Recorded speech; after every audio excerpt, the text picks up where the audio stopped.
dikasihi Tuhan, hari ini saudara-saudariku yang diberkati Tuhan, kita mau berbicara tentang terang yang sesungguhnya telah datang ke dalam dunia yang menerangi setiap umat manusia. Berbicara tentang terang adalah suatu kondisi yang sangat-sangat dibutuhkan oleh semua orang. Terbukti dari zaman dahulu, para pendahulu kita, mereka mengupayakan terang itu dengan cara yang tradisional, memakai minyak kelapa sebagai bahan, memakai buah jarak sebagai lentera. Dan walaupun mereka tahu terangnya itu tidak maksimal dan sangat-sangat terbatas, dan sampai pada akhirnya ditemukan oleh para ahli pembangkit listrik yang saat ini kita lihat mampu menerangi seluruh area, bahkan yang gelap sekalipun. Namun demikian, saudara-saudariku yang dikasihi Tuhan, kita melihat fakta manusia masih hidup dalam kegelapan. Mengapa saya katakan demikian? Karena manusia telah jatuh ke dalam dosa. Walaupun terang telah datang ke dalam dunia, tetapi manusia lebih menyukai kegelapan daripada terang, sebab perbuatan-perbuatan mereka jahat. Dosa telah membuat manusia hidup dalam kegelapan.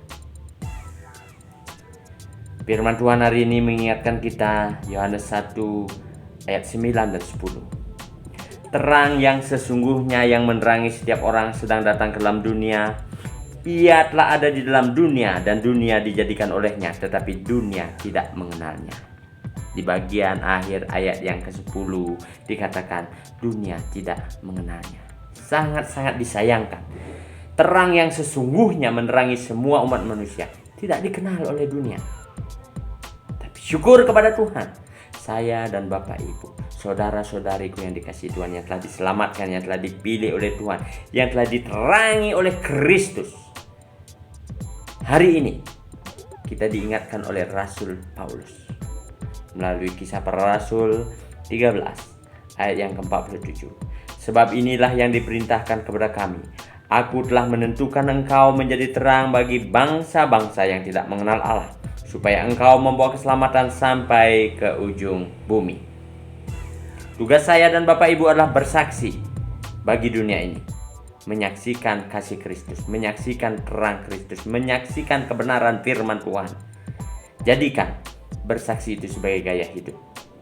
Jadikan bersaksi itu sebagai hobi, di mana ketika kita melakukan tidak ada lagi beban, tidak ada lagi rasa takut, tidak ada lagi rasa khawatir. Tetapi ketika bersaksi menjadi gaya hidup, itu akan menjadi suatu sukacita besar, karena kita tahu kita mau menyenangkan hati Bapa kita yang di surga.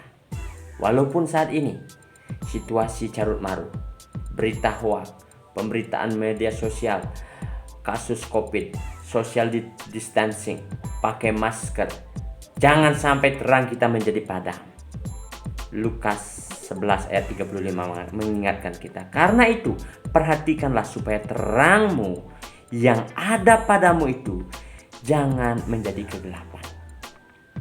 Kita tahu bahwa kita semua telah menerima terang Kristus. Kita tahu bahwa kita dikasihi oleh Tuhan. Allah yang kita layani adalah Allah yang setia. Dia menyertai kita. Dia ada di pihak kita.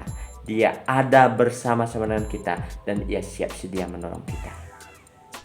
Bersaksi menjadi gaya hidup, menjangkau jiwa-jiwa yang ada dalam kegelapan, yang masih ada dalam lembah kekelaman, yang tanpa harapan, yang terbelenggu oleh ilah-ilah zaman, roh-roh agamawi, adat istiadat. Mereka perlu keselamatan.